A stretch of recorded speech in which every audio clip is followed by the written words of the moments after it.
ഇപ്പോൾ മന്ത്രി പി രാജീവ് മാധ്യമങ്ങളെ കാണുന്നു. തത്സമയ ദൃശ്യത്തിലേക്ക്. കേരളത്തിലെ ഗവൺമെന്റ് കണ്ട ഭാഗമാണ് ശരി. ഇത് കുറച്ച് സങ്കീർണമാണ്. അത് പരിഹരിക്കാനാണ് ശ്രമിക്കേണ്ടത്.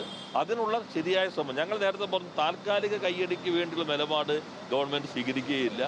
10 മിനിറ്റ് പരിഹാരം ഒരു വശത്ത്, വേറെ വശത്ത് നിയമം കൊണ്ട് പരിഹാരം വേറെ വശത്ത്, അങ്ങനെ തെറ്റിദ്ധരിപ്പിക്കലല്ല, ശാശ്വതമായൊരു പരിഹാരം കാണാനാണ് സർക്കാർ നിയമപരമായ രീതിയിൽ ശ്രമിച്ചുകൊണ്ടിരിക്കുന്നത്. ഇപ്പോൾ BJPയുടെ തെറ്റായ രീതി എങ്ങനെ ഒരു ജനതയെ അവരുടെ ഏറ്റവും ജീവിതവുമായി ബന്ധപ്പെട്ട പ്രശ്നത്തെ ദുരുപയോഗപ്പെടുത്തി അവരെ തെറ്റായ വഴിക്ക് നയിക്കാൻ, അതുവഴി തങ്ങളുടെ അജണ്ട നടപ്പിലാക്കുക.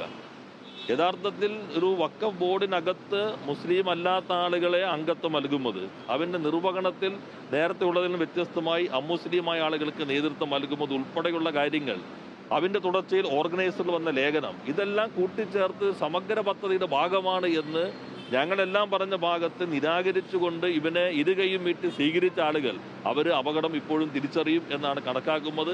അതിനെതിരെ ശക്തമായ മുഖപ്രസംഗങ്ങളും ആഹ്വാനങ്ങളും അത്തരം ആളുകളിൽ നിന്ന് വരും എന്നും പ്രതീക്ഷിക്കുന്നു. നമുക്ക് ഇത് ശാശ്വതമായി പരിഹരിക്കാനുള്ള നിർദ്ദേശങ്ങൾ കമ്മീഷന്റെ ഭാഗത്തുണ്ടാകും എന്ന് തന്നെയാണ് കണക്കാക്കുന്നത്.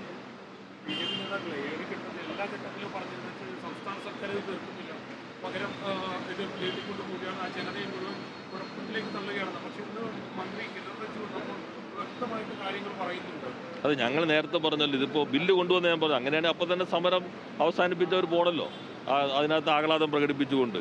ഇത് വളരെ സങ്കീർണമായൊരു പ്രശ്നമാണ്. കുരുക്കഴിക്കാനുള്ള ആത്മാർത്ഥമായ ശ്രമം സർക്കാർ നടത്തുമ്പോൾ ഭിന്നിപ്പുണ്ടാക്കി മുതലെടുപ്പിന് വേണ്ടി BJP ശ്രമിച്ചു.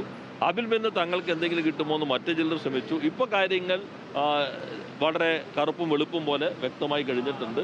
സങ്കീർണമായ പ്രശ്നം പരിഹരിക്കാൻ കഴിയണം. ഈ നിയമം യഥാർത്ഥത്തിൽ അതിൻ്റെ ഉദ്ദേശം എന്നുള്ളത് വർഗീയ താല്പര്യങ്ങളാണ്. അത് ഭരണഘടനാ താല്പര്യങ്ങൾക്ക് എതിരായിട്ടുള്ള ഒന്നാണെന്ന് കുറെ കൂടി വ്യക്തമായിരിക്കും. മുൻപം വിഷയത്തിലാണ് മന്ത്രി പി രാജീവ് മാധ്യമങ്ങളെ കണ്ടത്.